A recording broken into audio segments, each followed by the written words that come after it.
In today's video we will be covering the most important topic in the trading world, which relates to your expectations and circumstances regarding this activity. This is simultaneously the most evident and the less discussed subject, which serves to show how important and dangerous it can actually be. This video is for all intents and purposes a lesson about responsibility, and it's probably the most intellectually honest piece of advice anyone in this realm will give you. I am referring to the idea of trading for a living, and more specifically, to the surrounding circumstances of your life that motivate you to pursue this goal in specific ways. In the last few years there has been an enormous commercial incentive to bring people to the markets while implying to them that trading for a living is as easy as riding a bicycle. The problem is that this incentive is somewhat misleading to most people that are attracted to trading in the first place. There is no question that there are traders who rely solely on the markets to sustain themselves and their families, but we cannot ignore the circumstances that led this trader up to this point, and the current life circumstances that surround such a trader.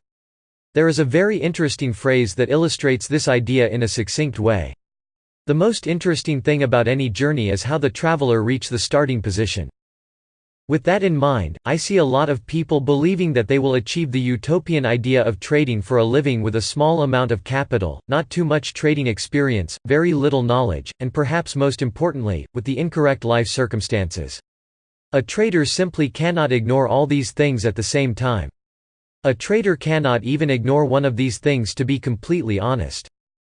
If you find yourself in a situation where trading is your only alternative to sustain yourself and your family or paying the bills, I would advise you to stop immediately. Trading simply will not work under these circumstances no matter how good you are at analyzing charts. That's the case because by putting yourself in this situation, you will be playing with forces that are stronger than you, and there is no intelligence or willpower in the world that will bypass these forces.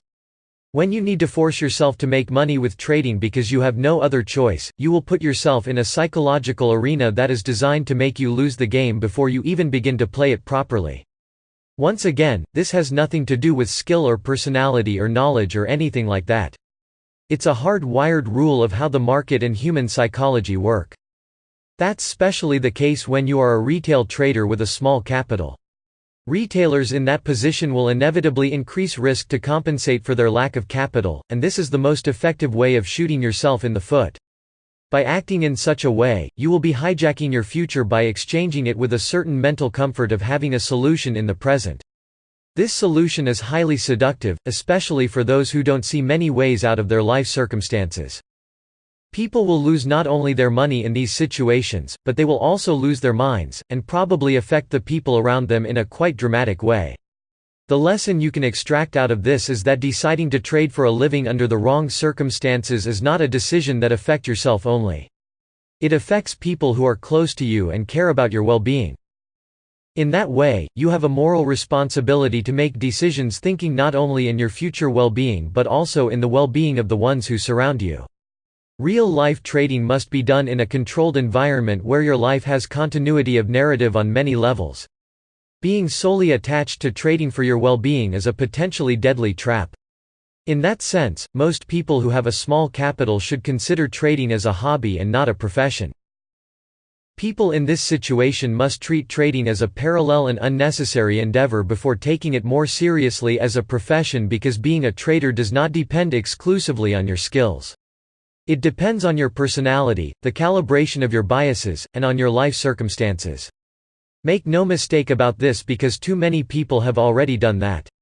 The wise man is the one who learns from the experience of others to develop his sense of actuality. Many of the so-called educators in the trading industry will exploit the psychological weakness of those who are desperate to make their way out of poverty. Please know that you will not become a consistently profitable trader if your life depends on that premise. Many of the top traders tend to say a similar thing.